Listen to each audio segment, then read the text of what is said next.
Hürmetli vatandaş, bugünkü leksiyalarımızı başlayımız. Leksiyada Sıdığa Cörozi. Washington'dan sözleyimiz bugün çizlağa 2022 yıl 12. ayının 26. günü. Bugünkü vaziyetimiz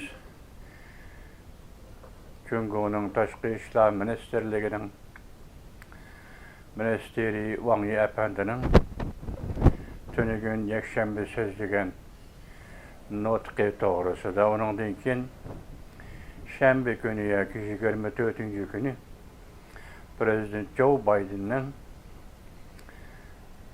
kanun, devlet müdafiəsiga hukuk beriş kanunuga imza koyganlığı doğrusu sizlerle leksiya sözleyimiz vatandaşlar.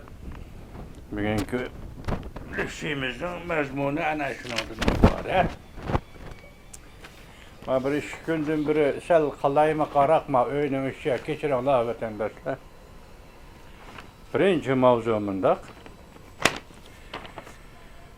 Prezident Joe Biden Tayvan'ga her bir yardım berişni mezmun kılgan devlet müdafiəsiga hukuk beriş kanun layihəsiga imza koydu.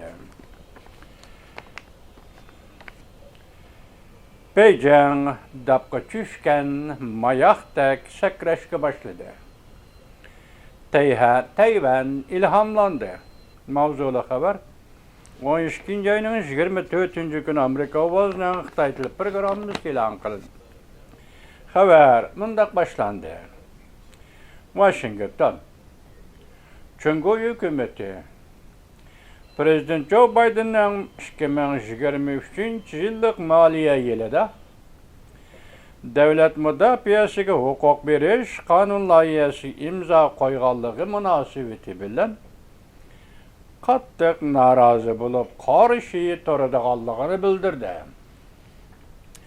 Çünkü bu yıllık hukuk beriş kanunu büsüp ütüş karakterlik mezmunlarını yani Tayvan'a harbiy yardım beriş mezmunlarını öz içine aldı. Oxşaşda Tayvan taraf Amerika'nın Tayvan tarafga bildirgen nayt öküşlük dostana hareketiga rahmat aytadiganligini bildirdi. Çünkü Cumhur izchil Tayvan'a egelik hukuk talep kılıp geldi. Ve kural işiltişten ayanmay birlikki keltürmen dep davranı selip geldi. Lekin bütünley demokrat yerleşken Tayvan'ın kelgüsünü 23 milyon Tayvanlık belgeleydi dep prensipti çıngturdu.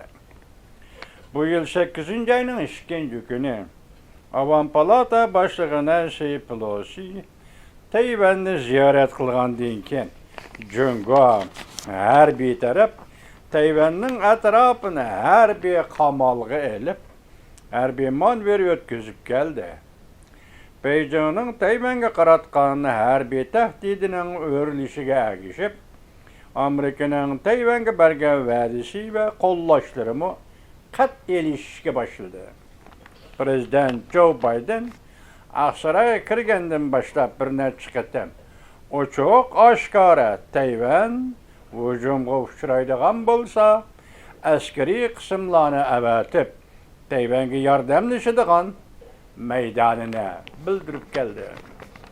Prezident Joe Biden bu qatam Cuma günü imza koygan devlet müdafiəsiga hukuk beriş kanununda 800 milyar 580 milyon dolarlık her bir işler haricinde de Amerika hükümeti 5 yıl içinde Tayvan'a 10 milyar yoki 20 milyar dolarlık her bir işler haricinde yoki her bir üsküneler bilen təminleydigan mezmunlar var.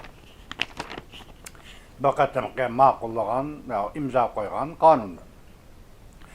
Bu burunqi hukuk beriş kanunlarda herkes körülüp bakmagan bir hadisidir.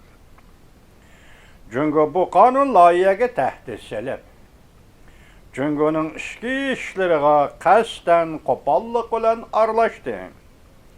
Cüngo Kompartiyasiga hücum kıldı. Cüngo tarafga selingan eğer ig'vogarchilik dedi.